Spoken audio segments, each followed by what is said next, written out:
युवाओं को मैसेज देना चाहेंगे कि अब नौकरी के पीछे ना भागकर अपना खुद का कारोबार स्टार्ट करें, क्योंकि बहुत सारी स्कीम है भारत सरकार में जिसके उसका फ़ायदा उठाते हुए अपना रोज़गार स्टार्ट करना। सबसे पहले कि आप कोई भी छोटा सेक्टर, मैन्युफैक्चरिंग हो, चाहे सर्विस सेक्टर में हो, चाहे ट्रेडिंग सेक्टर में हो, तीनों सेक्टर में हम इनका काम कर सकते हैं और गवर्नमेंट की स्कीम का फ़ायदा ले सकते हैं, बस बशर्ते कि आपको उस राइट डायरेक्शन में जाना पड़ेगा। भारत चैम्बर्स का जो आज कार्यक्रम हुआ और खासकर युवाओं के लिए, नए समाज के नए लोगों को लोन के बारे में बताया, एमएसएमई के बारे में बताया गया, सही नई नई चीज़ों के बारे में बताया, क्या कहेंगे?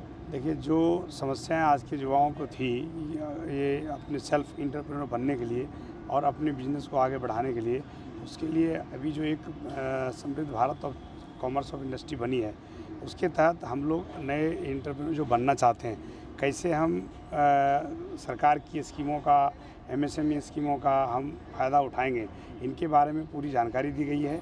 और उनके लिए हमारे पूरे चार्टर्ड अकाउंटेंट से लेके और बैंकर्स भी और एनआईसी के ऑफिसर्स भी थे, और सभी ने अपनी अपनी जानकारी दी कि हम अपना व्यापार खुद से कैसे जनरेट करेंगे और प्रधानमंत्री मुद्रा योजना से लेके पीएमवाई के योजना को कैसे लेकर हम अपना छोटे से मोटे व्यापार को शुरू कर सकते हैं। तो अच्छा रहा आज का प्रोग्राम में, सभी लोगों ने ओपिनियन दिया, पूरी स्लाइड शो के साथ दिखाया और लोग समझे, और अपने अपने क्वेश्चन भी जो आए थे एंटरप्रेन्योर, उन्होंने क्वेश्चन भी रेज किया और उनका सॉल्यूशन भी बताया गया। तो किन किन चीज़ों के बारे में बताइए, तो सब किन किन सेक्टर के लिए बताया गया? देखिए, सबसे पहले कि आप कोई भी छोटा सेक्टर, मैन्युफैक्चरिंग हो, चाहे सर्विस सेक्टर में हो, चाहे ट्रेडिंग सेक्टर में हो, तीनों सेक्टर में हम इनका काम कर सकते हैं और गवर्नमेंट की स्कीम का फ़ायदा ले सकते हैं, बस बशर्ते कि आपको उस राइट डायरेक्शन में जाना पड़ेगा।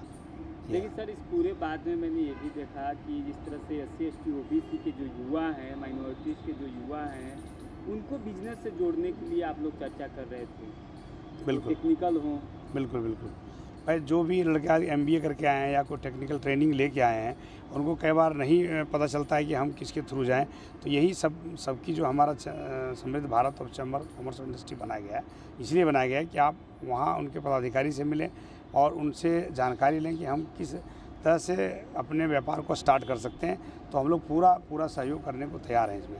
लेकिन आप लोगों ने जिस तरह से उसमें बताया कि जो आज का युवा है 21वीं सदी का, वो लगातार नौकरियों के पीछे भाग रहा है, उसको थोड़ा भी बिजनेस के प्रति अपना इंटरेस्ट नहीं जता रहा है, इसके पीछे क्या वजह है? देखिए, इसके पीछे वजह है कि वो युवा को एक तो अपना फंड की जानकारी नहीं है कि हम फंड जनरेट कैसे करेंगे, और फंड के अभाव में वो बिज़नेस नहीं कर पा रहे हैं। बट सरकार ने बहुत सारी स्कीमें दी हुई हैं जो उनको जानने के लिए ही तो ये समृद्ध भारत और चैम्बर कॉमर्स बनाया गया है कि आप यहाँ आएँ और एक जानकारी लें कि हम अपने कम पूंजी में भी अपना बिजनेस कैसे स्टार्ट कर सकते हैं। ये हम लोग की विशेष प्राथमिकता है। सर, ये जो आपका मैं वीडियो शूट कर रहा हूँ, सोशल मीडिया के माध्यम से देश के कोने कोने में ये वीडियो जाएगा, लेकिन वहाँ से लोग लगातार पूछते हैं कि बिजनेस से कैसे जोड़ा जाए, कैसे वहाँ पर इन्वेस्ट किया जाए। जो आप लोग बिजनेस के राइट्स बताते हैं, बिजनेस करने का जो तरीका बताते हैं, उनको कैसे वो प्राप्त होगा? देखिए, उसको हमारे समृद्ध भारत और चैम्बर कॉमर्स इंडस्ट्री से आएंगे ना, तो हम यहाँ से काफ़ी हेल्प कर सकते हैं जो इस तरह के बिज़नेस करने के लिए इच्छुक रहते हैं। बिल्कुल, मैं उनको गाइड करूँगा।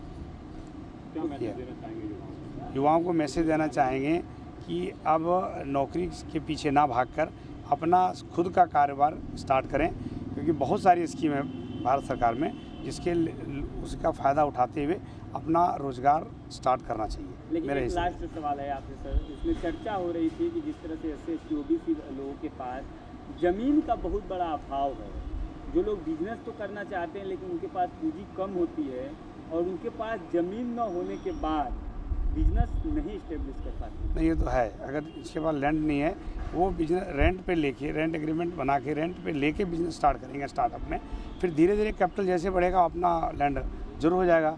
ये मैं कहना चाहूँगा, रेंट इनकम पे कर सकते हैं। ठीक है।